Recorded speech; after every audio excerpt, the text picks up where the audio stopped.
Do you believe there's a price to pay for asking forbidden questions? These are Halloween horror stories that will make you question what's real, like the one you're about to hear, where a simple ritual promises to reveal any truth, but demands a price far too high for anyone brave enough to take the risk. But before we start the story, make sure you're subscribed to the channel so you don't miss any terrifying tales, and tell me in the comments which city or country you're watching from. What pulled me out of bed on the night of October 31st wasn't the howling wind rattling the window, or the shrieks of costumed kids in the street. It was my phone alarm. Midnight. Time to do what I'd sworn to myself I wouldn't. I lived alone in Mississauga, in a renovated basement I rented from a woman who barely spoke to me. The place was small, damp, and dimly lit, just how the ritual demanded. I'd read about it in some obscure forum, the kind where people talked about pacts, curses, and other bizarre things. I figured it was just another urban legend people shared on Halloween to spook the curious. But what made me actually consider it was the promise. One question. A single question answered with absolute clarity. That obsession took hold of me, because I knew exactly what to ask. I spent the whole week thinking about the ritual. According to the Post, it only worked on Halloween night under a full moon. Just like that night. The entity was called the Eternal One. A ridiculous name, but I wasn't there to judge names. I just wanted the answer. The rules were laid out in detail. A sheet of paper, a black pen, a wrapped candy. Write your full name and your question. Roll the paper around the candy. Burn it. Repeat 6 times. Eternal One, I accept your treat or trick. If the paper burned completely but the candy stayed cold and untouched, the ritual worked. The next day, the answer would appear in your mind. Simple, direct. The hard part came after. The candy had to be given to someone. Anyone. But that person would die violently within a week. That part bothered me. I almost backed out. Almost.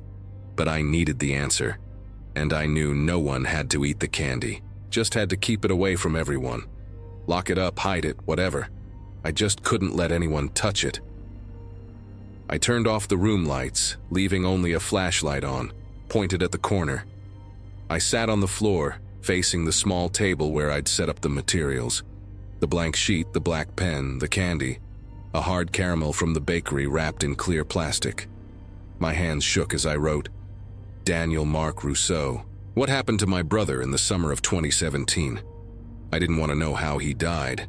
His body was found in a lake near Muskoka, with strange marks the coroner never explained.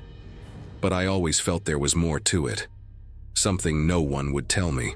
Not the police, not my family, like a missing piece in a puzzle. I needed that answer no matter the cost. I carefully rolled the paper around the candy, securing it with a piece of tape. I grabbed the lighter. The flames sparked on the first try. Then I began repeating the phrase, Eternal One, I accept your treat or trick. I said it 6 times. The moment I finished, the paper caught fire. For real. Not like when you try to burn paper and it just curls and smolders. This one drew the fire in, fast, like it was made for it. But what chilled me was the smell. It wasn't just burning paper.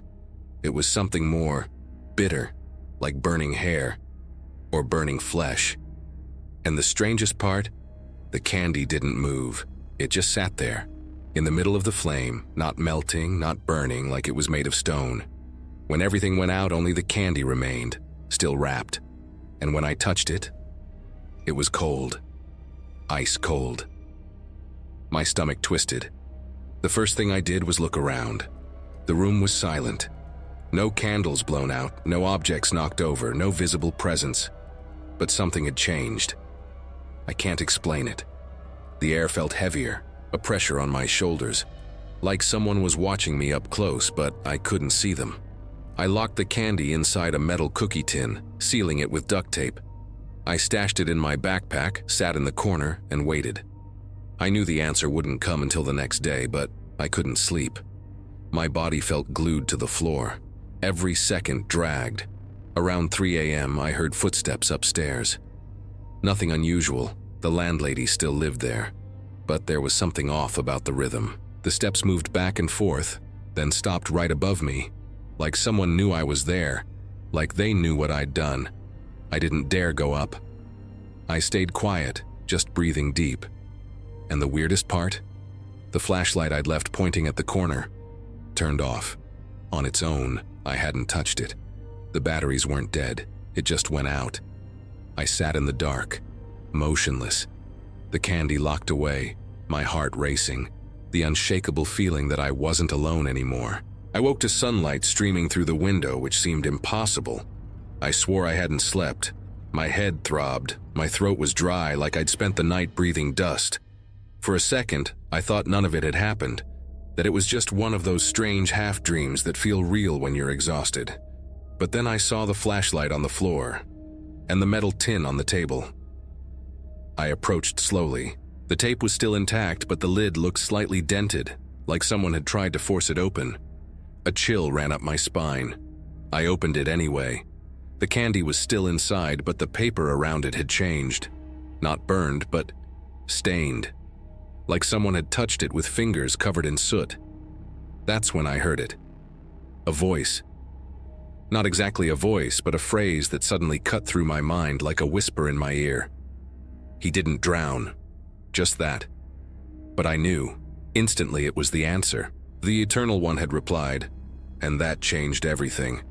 Because if my brother hadn't drowned, someone or something had killed him. I spent the rest of the day trying to process it. I went to work, came back, did everything to keep up appearances, but I couldn't shake the feeling of being watched. In the bathroom mirror, I swore I saw a shadow move behind me. On the bus, a man stared at me in the window's reflection, his gaze fixed and empty. When I turned, the seat was vacant. I tried to convince myself it was just exhaustion. But that night, the tin started making noise, a dry sound, like nails scraping metal. I sat on the bed, frozen, too afraid to move. The noise stopped. Then it came back, louder. I couldn't take it. I grabbed the tin and hurled it into the backyard behind the basement. I watched through the window, waiting for it to stop. But when the wind blew, I heard a metallic clink, like the lid opening on its own. The next day, when I went to check, the tin was open. The candy was gone. I panicked. I tore through the backyard, dug through the trash, looked under every rock. Nothing. It was like it had vanished. I spent the rest of the day sick to my stomach, imagining what would happen if someone had found that candy. And that night, the answer came. The landlady, the quiet woman upstairs, knocked on my door. When I opened it, she was trembling, pale. She said her grandson had been rushed to the hospital. He'd eaten a candy he found in the backyard, a wrapped caramel. Then he started feeling sick. She said the boy passed out and hit his head on the stairs. He was in a coma. My blood ran cold. The guilt hit me like a freight train. I tried to explain, to say the candy was dangerous, that she needed to throw away whatever was left. But she wouldn't listen. She screamed at me to get out of her way, crying, calling me a cursed jinx, saying that ever since I moved in, the house had felt different, cold, heavy. And she was right. When the ambulance took the boy away, I went back to my room and felt something strange. A burning smell out of nowhere. I looked around and saw the candy, the same candy, back on the table, intact, just like the night before. This time the paper around it had writing on it, in the same black ink I'd used. The trick goes on. My heart felt like it would burst. I shoved everything into my backpack and ran. I didn't think, just bolted. I crossed the street, went 2 blocks down, and ended up in an almost empty park. I sat on a bench trying to figure out what the hell was happening. I pulled the candy from my bag and just stared at it. I knew if I threw it away, it would come back. If I kept it, someone might find it. I was out of options. That's when I heard it again. That same voice, cold and raspy, inside my head. The answer has a price. The wind howled. Leaves swirled on the ground, forming a circle around me. I smelled damp earth mixed with that same burning flesh scent from the first night. When I looked up, I saw a silhouette standing between the trees. Tall, thin, its face covered by a shadow that seemed to move on its own. I knew who it was. The entity didn't speak with its mouth. I just understood what it wanted to say. You asked the question. Now the trick is mine. Before I could react, the candy began melting in my hand, still wrapped. A dark liquid oozed between my fingers. The ground trembled slightly, like something was dragging itself beneath the earth. When I looked up, the figure was gone. I ran to the city center, threw my backpack into the river, and watched the current carry it away. But that night I dreamed of the candy again. In the dream, it was on my chest, and the voice said, "Knowledge has a price, Daniel, and you've already started paying." The next morning, the hospital called. The boy was dead, violently, just like the ritual promised. Ever since that day, I can't look in the mirror without wondering if it's my fault. If I'd ignored that forum, if I hadn't asked the question, maybe the boy would still be alive. Maybe my brother would have stayed just an unresolved doubt inside me instead of becoming this curse that now haunts me. That was insane. What did you think of the story? What rating from 0 to 10 would you give it? Leave your opinion down below. You never really know what can happen when someone decides to play with the unknown. Sometimes evil doesn't need to be summoned. It just needs a way in. Like in the next story you're about to hear, where a boy learns that real terror can show up at your door, wearing a smiling mask. I should have left the porch light off, but I had to play it smart. Instead of handing out candy, I put an empty bowl outside with a note that said, "Take only one." I figured no one would notice. It was Halloween. Everyone's distracted. Kids running wild, teens pulling pranks, adults getting wasted at parties. My parents had left me home alone for one of those, trusting me with the whole house. And me, 15, and full of that typical teenage arrogance, thought it'd be a breeze. I ordered pizza, put on a horror movie to set the mood, and kicked back on the couch with my phone. But that night wasn't going to be just another Halloween. At first, it was kind of fun watching the costumed groups pass by the window. Pirates, witches, vampires. Some parents trailing behind, some reckless teens trying to scare the little kids. But after 11, everything got quiet. The streets emptied out. Just the cold autumn wind rustling dry leaves on the sidewalk. That's when I heard the doorbell. Not a loud knock, just that simple ding-dong. But in the dead silence, it hit like a scream. I froze. Way too late for trick-or-treaters. I peeked through the curtain. No one there. Figured it was some late kid or a teen messing around. Didn't even open the door. Just checked the peephole and went back to the couch. 15 minutes later, the doorbell rang again. This time with a muffled laugh, one of those creepy, drawn-out clown laughs. I thought it might be a video playing on my phone, but the screen was locked. I got up and looked. The peephole only showed part of the porch, so I cracked the door open, keeping the chain on. And that's when I saw them. 3 figures standing there, dead silent. All wearing those exaggerated clown masks, stretched faces, grins too wide, hollow eyes. One had on a red jumpsuit, holding a black sack. Another wore a blue coat, gripping a cane. The tallest one had on a dirty, rumpled suit. None of them looked like kids. Their shoulders were too broad, their feet too big. They weren't dressed up for fun. "Trick or treat?" the one in red asked, his voice slow, almost sing-song. I tried to hide my nerves. "No candy left," I said, keeping the door barely open. "What a shame," the one in blue said. "We love tricks." All 3 laughed at once, but their mouths didn't move. It was off, like they'd rehearsed it. The one in the suit stepped closer, tilting his head. "Can we choose?" he asked. "The trick one or the treat?" "Huh?" I said, confused. "Your dad, the trick, your mom, the treat. Which one do we take?" My blood ran cold. I stood there, speechless. How did they know I was alone? No one had said a word. My parents' cars weren't in the driveway, but still. "You gonna choose nice, or do we come in?" the one in red said, pressing the black sack against the doorframe. I slammed the door, locked everything, and bolted inside. I stood in the hallway, heart pounding. None of this made sense. Who were those people? Were they just trying to scare me? Or was this something worse? I grabbed my phone, but my hands shook so bad I could barely type. I thought about calling the cops, But what if it was overreacting? I tried my parents, but the signal was garbage. Sent a message, no reply. I turned off every light in the house, locked the windows, shut the curtains, lay down behind the couch, trying not to make a sound. Just the wind outside and the distant clatter of a can rolling down the sidewalk. I think I stayed like that for an hour. It wasn't until I heard the front gate creak open and a car engine turn off that I could breathe again. My parents. I ran, threw open the door, and hugged my mom so tight I almost cried in relief. I babbled out everything, barely coherent. My dad went outside to check, but there was no one. No sign of the clowns. Just the shattered bowl on the ground and the crumpled note.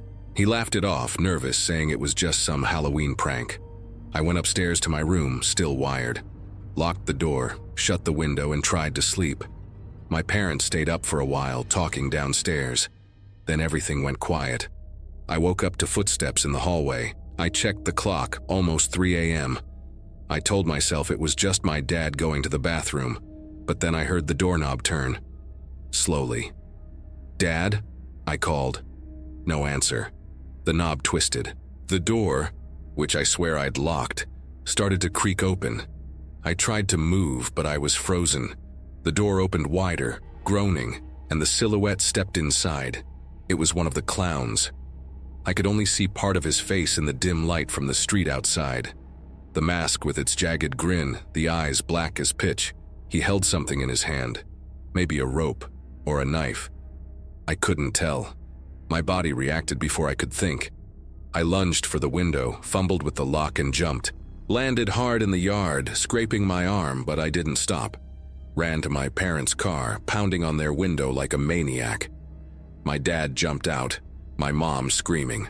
I tried to explain, pointing at my room.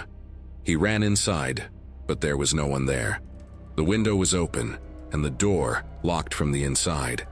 The police came later, searched the whole place. No signs of a break-in, no clear footprints. But one of the officers found something in the backyard. One of the masks, covered in blood, my blood. They said it could have been a home invasion attempt, some group trying to scare random houses. But they knew too much, knew I was alone, knew about my parents, knew I wouldn't call for help. This wasn't random, it was planned. After that night, my parents installed cameras, reinforced the locks, and banned anyone from staying home alone. But even with all the precautions, I never slept easy again. Creepy, right? It's strange how something that starts as a harmless game can turn into a nightmare. Sometimes the danger is inside your house, and other times it comes from beyond the veil. In the next story, 3 friends decide to use an old spirit board and end up awakening something that should have stayed buried. We just wanted candy, nothing more. Everyone was hyped for Halloween, the neighborhood was decked out, and Glenn had said the rich folks uptown gave out imported chocolate. The plan was simple: hit the streets, fill our bags, then cap off the night with a horror movie at Samuel's place, just like we'd done in years past. We showed up at his house around 7, dumped our backpacks in the hallway, and headed back out. Each of us had a bag in hand and a half-baked costume. I was dressed as a clown, Glenn as a skeleton, and Samuel, I don't even remember what he was supposed to be. Pretty sure he just threw a black cape over his clothes. He always cared more about the scares than the costume anyway. At first, everything went smooth. We hit house after house, scored some good candy, even took a pic with a guy who'd gone all out with his yard, smoke machine and everything. But when we reached the quieter street, the one with the big houses, the sky turned on a dime. The clouds rolled in. The wind kicked up the leaves and a thunderclap shook the streetlights. Glenn and I locked eyes, no words needed. Then the rain came down like someone had flipped a bucket over the world. We bolted back, slipping on wet sidewalks, our candy bags heavy, clothes soaked. We stumbled onto Samuel's porch, dripping. He yanked the door open, and we piled in, breathless. The house was weirdly dark, the only light coming from the kitchen way in the back. The rain hammered against the windows. Samuel locked the door and told us his parents were out of town for a wedding and wouldn't be back until tomorrow. The movie idea died when the living room light started flickering. Glenn cracked a joke, of course, but I noticed Samuel was quieter than usual. He walked over to the cabinet by the stairs and pulled out a dark, scratched-up wooden box. He set it on the coffee table with this strange, almost solemn look. "This isn't a toy," he said, almost whispering. Glenn laughed. I didn't. There was something in Samuel's voice that made my skin crawl. He opened the box and took out a Ouija board, unlike any I'd ever seen. It was dark, polished wood, seamless, like it had been carved from a single tree trunk. The letters and numbers were etched right into it, and the planchette, that piece you use to talk to spirits, was heavy, cloudy crystal. "This was my great-great-grandmother's," he said. "My grandpa always said she made this board herself, by hand." We sat around it, half joking, half not. Glenn was still laughing, but I saw his hand shake when he touched the planchette. Samuel turned off the living room light. The only glow came from the dim kitchen and the occasional flash of lightning outside.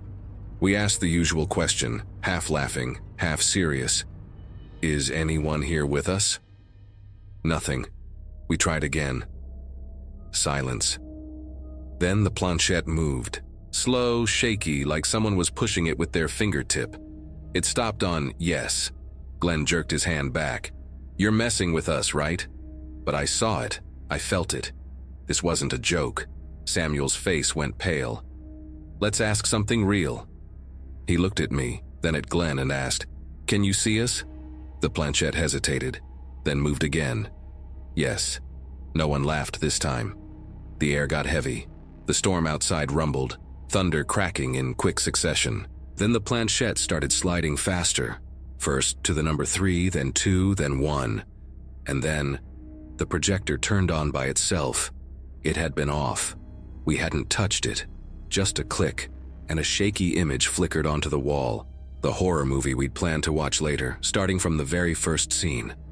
Glenn stood up to turn it off but froze halfway.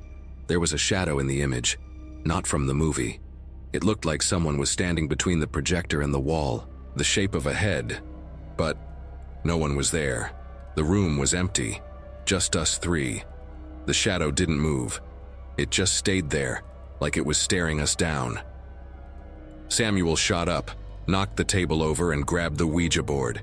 He bolted for the kitchen door, threw the board outside into the rain, and came back drenched, shaking. His face white as paper. "That's it. We shouldn't have done this. This thing is from my family. It's old. We shouldn't have used it." We tried to laugh it off, break the tension, but no one could. Samuel locked the kitchen door and turned off the projector. We sat on the living room floor, all the lights on, trying to process what had just happened. No one wanted to talk about it. After a while, Glenn said we should try to distract ourselves.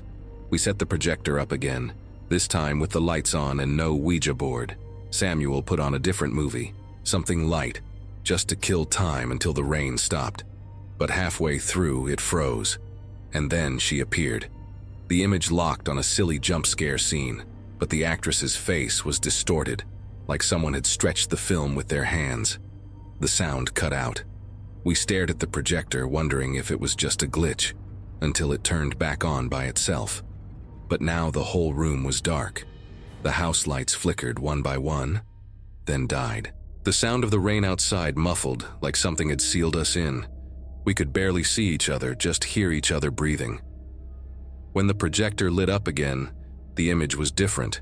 It wasn't the movie anymore. It was our living room. Same furniture, same backpacks in the corner. But with one creepy detail, there was a woman sitting in the armchair that had been empty seconds before. An old lady. She looked soaked, her white hair plastered to her face, her dress clinging to her body. And she stared straight ahead like she knew we were there. Samuel whimpered. I looked at him and saw his eyes were glassy. He was shaking but couldn't look away from the screen. Glenn tried to stand but tripped and fell to the floor. "Turn it off! Turn it off now!" he screamed. But the remote didn't work. Nothing did. Not even the projector's power button. That's when I looked back at the armchair and realized it wasn't empty anymore. She was there, in front of us, not on the screen, sitting, soaking wet. The floor around her was drenched, like she'd just climbed out of a river. But the room was sealed. No broken windows, no open doors. Her skin was almost gray, and the sound of her breathing, wet, uneven. Every time she inhaled, it sounded like she was struggling, like there was water in her lungs. And the worst part? She didn't blink, just stared at Samuel. He dropped to his knees. "It's her," he whispered. "It's my great-grandma, the one who drowned, the owner of the board." She didn't move, but the projector started flickering, like it was burning from the inside. A damp, rotten smell filled the room. We ran. Samuel was the last to leave, his eyes locked on her. I yanked him by the arm, and we barricaded the living room door with whatever we could. Chairs, the couch, even the coffee table. We turned on every light in the house and sat in the kitchen, trembling.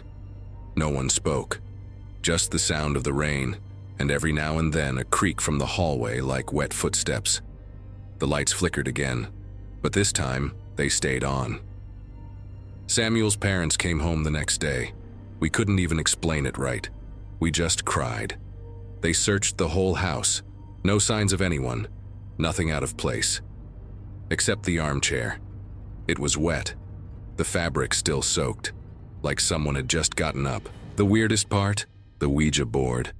It was back, inside the cabinet where Samuel had taken it from. He swore he'd thrown it away. His parents tried to say it was nerves, imagination, that we must have dreamed it or mixed things up. But I know what we saw. The smell, the water, the shadow, it was all real. Samuel never touched that board again, but he never threw it away again either. He said if she came back, it was because she wanted him to know she was still around. That what we thought was just some supernatural experience was a lot more personal for him. That's just insane. When someone tries to contact the other side, they can't always control what comes through. And the worst part? Sometimes the supernatural doesn't need to be called. It shows up on its own. Like in the story you're about to hear now, where 3 simple knocks on a door changed one family's life forever. But before we continue, if you've made it this far, it means you're enjoying these stories we do. So go ahead and hit the like button to let YouTube know you want more horror content like this. That was the last time Halloween ever felt like childhood in my house. And trust me, up until that night, it had always been our favorite holiday.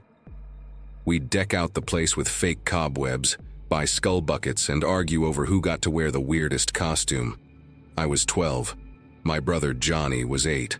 We lived way out in the sticks on one of those streets where houses are separated by empty lots or overgrown brush. There weren't many kids around, but in past years, we'd still hit up 5 or 6 houses and come back loaded with candy. That year, we decided to go all out. My mom sewed me a vampire cape and threw together a makeshift mummy costume for Johnny using gauze and medical tape. We headed out around 7, our parents trailing behind, snapping pictures and laughing at the faces Johnny kept making. It was cold, the sky clear and full of stars, with that icy wind that makes you feel like someone's breathing down your neck the whole time. But we didn't care. Halloween was too magical to worry about feeling watched. About an hour later, we'd hit almost every house in the neighborhood. We were on our way back when my mom's phone rang. She answered, and her face went pale instantly. My dad took the phone from her and spoke to someone in a low voice, glancing quickly at me and Johnny. When he hung up, he told us my mom's younger brother had been in a bad car accident, and they had to rush to the hospital. They said it was serious. Everything happened fast. They left me with the house phone, the emergency number taped to the fridge, and one clear instruction. Do not open the door for anyone, no one. They repeated it 3 times. I nodded, my stomach twisting at the look on their faces. My mom hugged Johnny, kissed my forehead, and they sped off in the car. The house fell eerily quiet after they left. We plopped down on the couch, dumped our candy buckets on the floor, and started sorting the chocolate from the hard candy. We turned on the TV to one of those old horror movie marathons. Then the doorbell rang. I looked at Johnny. He stared back at me, eyes wide. We're not supposed to open it, he whispered. It's probably just a neighbor late for trick-or-treat. No one knows Mom and Dad left, I said, trying to sound calm. I walked to the door and peeked through the peephole. It was Mr. Matthias, the old man from the end of the street. He had a little bag in his hand and was smiling. Without thinking, I opened the door. "Good evening, boys. Just wondering if you've got any candy left for this old man." We laughed, gave him a few chocolates, and he thanked us warmly. He said, "Watch out for ghosts," and left. I shut the door. Johnny reminded me of what we'd promised our parents. I just told him it was Mr. Matthias, that everything was fine. About 20 minutes later, 3 soft knocks. No doorbell, just the knocks. I went again. Through the peephole, I saw a woman with a perfectly done sugar skull makeup. She had a purple bucket and waved. I opened the door, gave her some candy. She nodded in thanks and walked away without a word. "That one was weird," Johnny muttered. "It's just a costume. It's Halloween, man." Another half hour passed. The third time, I barely looked. I opened the door on impulse. It was a kid, maybe 15, wearing a rubber pig mask. He held out his bag, silent. I dropped in some candy, and he turned and ran off. It left me uneasy, but I didn't say anything to Johnny. We hit play on the movie again. By around 11:30, Johnny started dozing off on the couch. I flipped through channels, eating candy, trying not to think too much about my mom's situation. Then, exactly at midnight, I heard it. Knock, knock, knock. But this time was different. No doorbell. No soft knocks. 3 loud, sharp knocks like someone had punched the door. I froze. My heart pounded. I looked at Johnny. He was awake, staring at me in fear. "Don't open it," he said, firm. I stood there, staring at the door like it might explode any second. The knocks didn't repeat. Everything was silent. I looked through the peephole. Nothing. Just the dark porch, the flickering streetlight in the distance. It gave me a bad feeling, like something was wrong. There was no one there, but the sense of presence. It was like something was standing right in front of the door, invisible, waiting. "Go away," I whispered, as if it could hear me. I gripped the doorknob, and then, against everything my parents had told me, against the fear squeezing my chest, I opened the door. No one was there. The yard was empty, no sound, not even crickets, not even the wind. I turned back inside and realized Johnny wasn't on the couch anymore. "Johnny?" I called. No answer. I started searching the house. His room, the bathroom, the kitchen, the laundry room. Nothing. "Cut it out, man, this isn't funny," I yelled. I went upstairs. Nothing. Not in my room. Not in my parents' room. Not in the closet. Not under the bed. I ran back downstairs, out to the yard. I called. I screamed. His name echoed down the empty street. Nothing. The front door was still locked. All the windows were shut from the inside. It was like he'd vanished into thin air. My parents came home almost an hour later, their faces wrecked with worry. My mom ran inside, screaming Johnny's name. My dad grabbed me by the shoulders, demanding to know what had happened. I didn't know what to say. All I could do was repeat that I'd opened the door, that I'd heard the knocks, that there was no one outside, but that he was gone.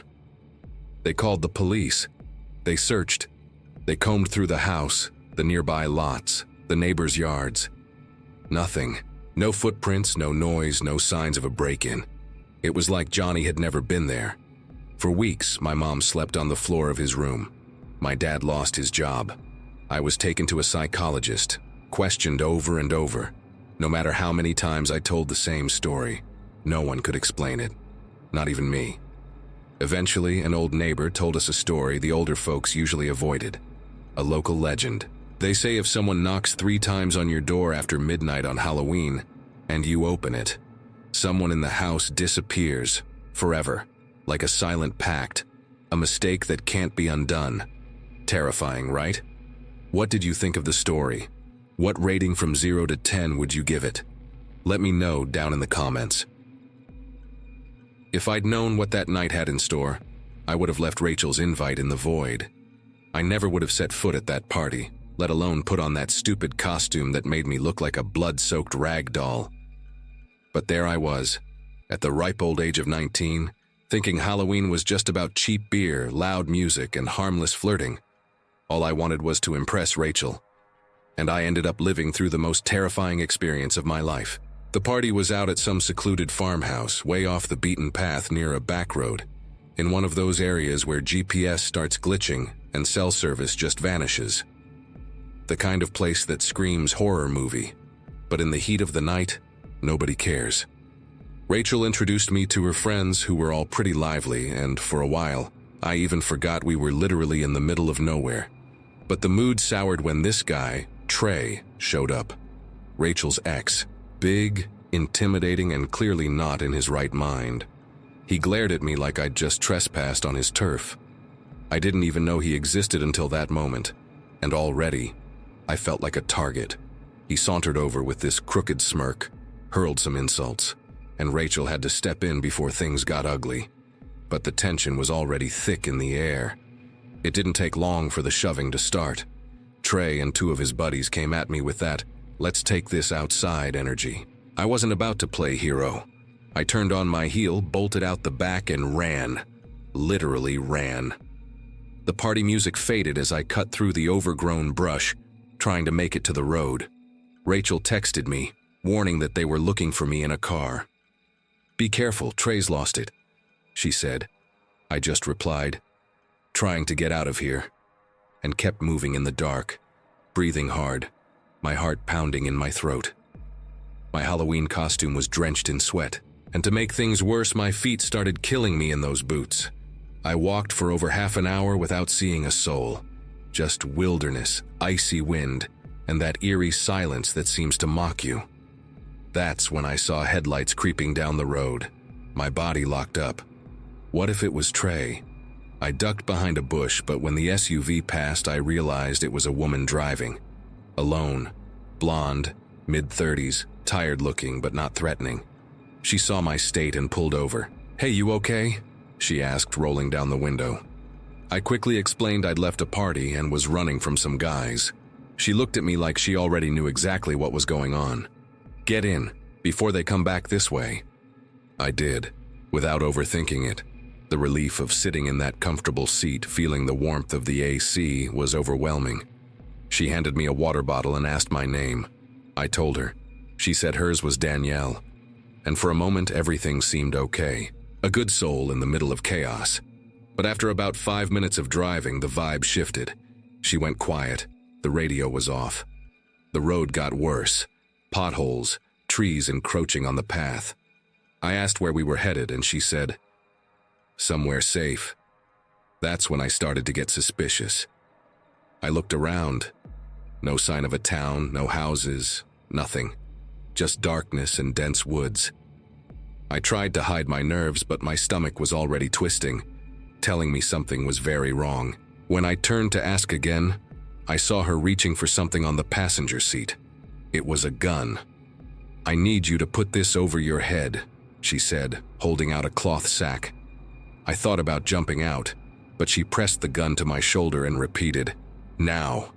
My hands were shaking. I put the sack on, my breathing became muffled. The smell was musty, like dust and mildew. My heart felt like it was about to explode. The car kept moving for another 10 minutes before stopping. I heard the creak of a wooden gate opening, then the crunch of gravel. The engine cut out. She pulled me out and guided me by the arms. My feet dragged along the ground. The sound of a squeaky door, the strong smell of hay and rust. It was a barn. I was tied to a chair. The sack was removed. The light was dim.